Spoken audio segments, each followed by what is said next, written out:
Look at this thing, it's disgusting. Been waiting 2 years for somebody to point that out.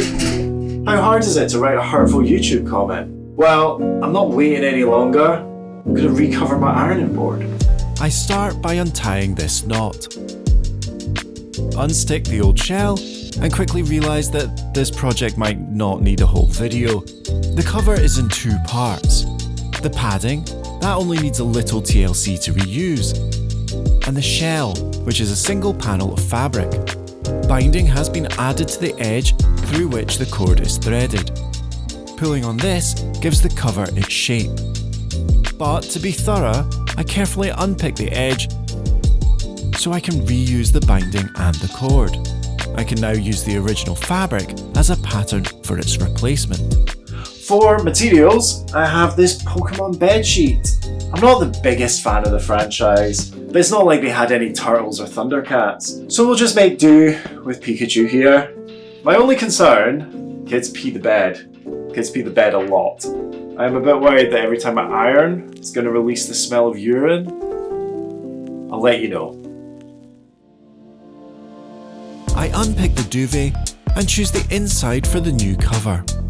Mark any stains to avoid, lay out my pattern, mark the edge, and cut out.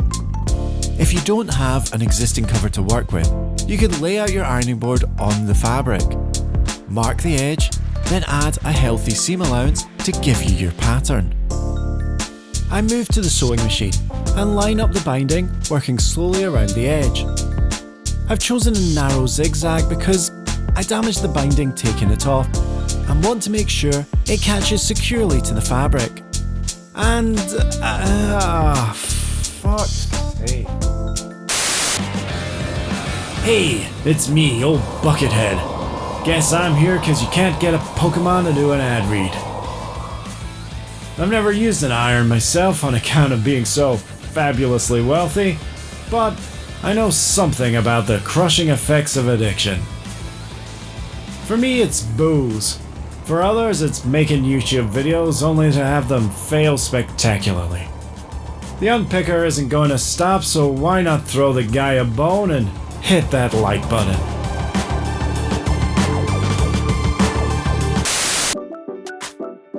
There's more stretch in the thin cotton of the bedsheet than the original fabric, so the binding hasn't gone round as far.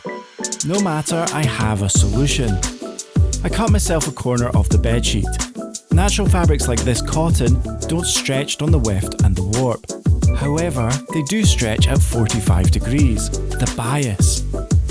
Cutting a strip of fabric on the bias is stretchy and can be used to make binding that will turn around a corner. Obviously, I don't have an ironing board at the moment, so I have to make do finger pressing the strip into shape. I turn over one edge and sew it down to prevent fraying. Then sew the binding into place open, raw edges lined up. I stop just before the original binding starts, trim, fold in the raw edge and sew it down.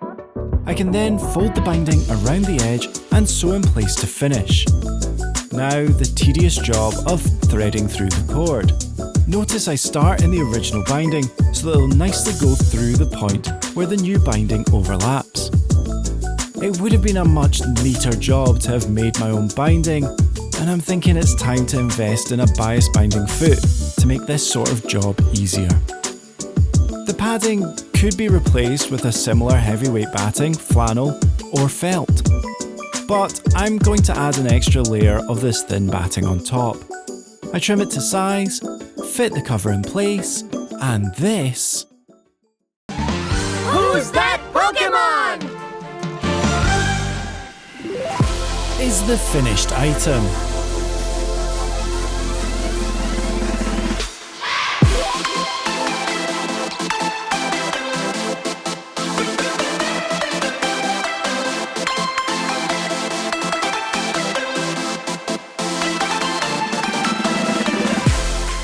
I can't believe I have to talk about faults on this one, but yeah, the bias binding, gutting.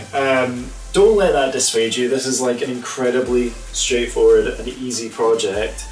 I have an iron board that is now in much better condition, and I promise I will not cut patterns on top of it. The real test of an iron is whether or not you can iron stuff on it. My main concern with this was always that the bedsheet fabric was going to be too light, and that when it was ironed, it was going to fold over. There's definitely like a little ripple, a wee wave that comes in. It's not really a problem. If you're not totally set on having children's characters on your ironing board, I would recommend looking at curtains for this project. Like a heavyweight curtain lining would probably be a better shout for this job, something with less stretch, heavier material. I would say it is incredibly important that you only use natural materials for this project, and that includes for the batting as well. If it's got any plastic on it, then it's going to be releasing those kind of chemicals into the air every time you iron, and in the worst case scenario the material is just going to melt. So double check what you're working with before you put it on your ironing board, and make sure that it's going to be able to stand up to the heat. Ah, yes! And the big question, does it smell of piss? Nah, this is fine. Other business, well, it's the summer holidays. I've been looking after my kids. One of the things that we are doing is getting all the school clothes ready for the start of term. That should be the next video, we'll see. There's a lot of work in it. I need to get it out before the schools go back, otherwise what's the point of making a back to school video 2 weeks after all the kids are back in school? What else has been happening? I went to London. So remember I was showing you all those boxes? Was it the shorts video? On the shorts video I was showing you boxes. That was a bunch of my stuff, the things that you've seen on the channel, going off to London to go be part of an art show. I got to go see it. It was pretty awesome. I'm working on the film for that. It's going to take time, but if you are in the London area, specifically Croydon, the details will be up on screen. Go and see the work. Thank you so much for watching. It's greatly appreciated. This shirt has been ironed and I'm going to go hang it up. So, see you later. Bye-bye.